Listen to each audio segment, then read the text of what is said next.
Niveau geek, j'ai vraiment poussé le truc, c'est que en fait j'ai placé des capteurs de porte. Si mes filles elles s'amusent à ouvrir l'aquarium, je reçois direct une notification et je peux appeler à la maison et dire hey, vous faites quoi les filles là? Salut, vous êtes avec Tai et j'ai un aquarium qui est ultra connecté et je peux le diriger depuis partout dans le monde. Donc là on a l'ordinateur de bord. Lui, c'est le cerveau. Tous mes appareils sont branchés sur ces prises-là qui sont connectées au cerveau. Par le biais de cette application, j'arrive à tout contrôler. Tu vois, le pH, la salinité, la température, le redox et j'ai même mes petites consommations électriques. Par exemple, là, je suis en lagon. Si je veux passer en vague, eh ben, je peux balancer vague si je veux. Et si je veux créer une tempête, je peux pareil. J'ai programmé de façon à pouvoir envoyer des tempêtes dans le bac. À quoi ça me sert de créer une tempête? C'est si jamais je veux évacuer un maximum de sédiments qui se déposent au fond de l'aquarium pour que ça parte dans la filtration. Là, je peux enclencher directement le ventilateur. Regarde, hop là.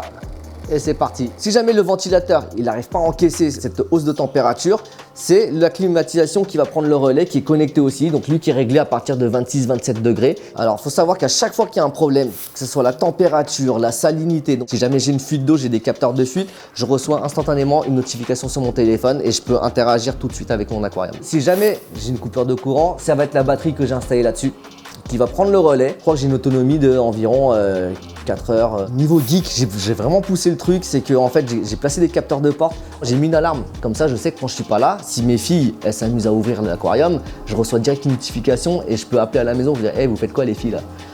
Quand je pars en vacances, j'ai déjà ces 3 caméras là qui sont branchées pour surveiller et la filtration et les coraux. Et en plus de ça, je vais rajouter une 4e caméra ici pour avoir toute la façade.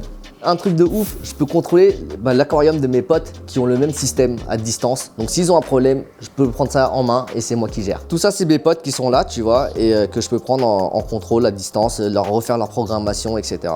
Ils peuvent surveiller le mien, c'est moi qui donne les limites de ce qu'ils peuvent faire sur mon aquarium. La lumière, c'est super important pour les coraux parce que c'est ce qui leur permet de faire la photosynthèse. Donc c'est des animaux qui se nourrissent à 90% de lumière. Et là, je peux totalement réduire en fait le spectre plus ou moins blanc vers le bleu. Tu vois, je peux gérer ce boîtier là qui est rempli de nourriture en fait pour les poissons, c'est les croquettes. Donc là, je leur balance une dose de croquettes, tu vois, et ça va me distribuer pile poil la dose que j'ai demandé. Et tout ça, je le fais à distance. Moi, j'ai jamais osé budgéter le prix de cet aquarium et en fait, j'ai un ami youtubeur qui s'appelle Tanguy de chez Toupette qui a voulu budgéter ça et en fait, on est vite arrivé à la somme d'environ 15 000 €. Quand j'ai appris ça, limite, il y avait son cadreur à l'époque qui a failli me retenir parce que j'ai failli tomber dans les vapes. Alors, je me suis retrouvé à automatiser cet aquarium complètement parce que j'étais beaucoup amené à me déplacer. Je suis danseur de métier, donc rarement à la maison. Il faut savoir que ce contrôleur-là, c'est une marque américaine et que toute la programmation, elle se fait en anglais.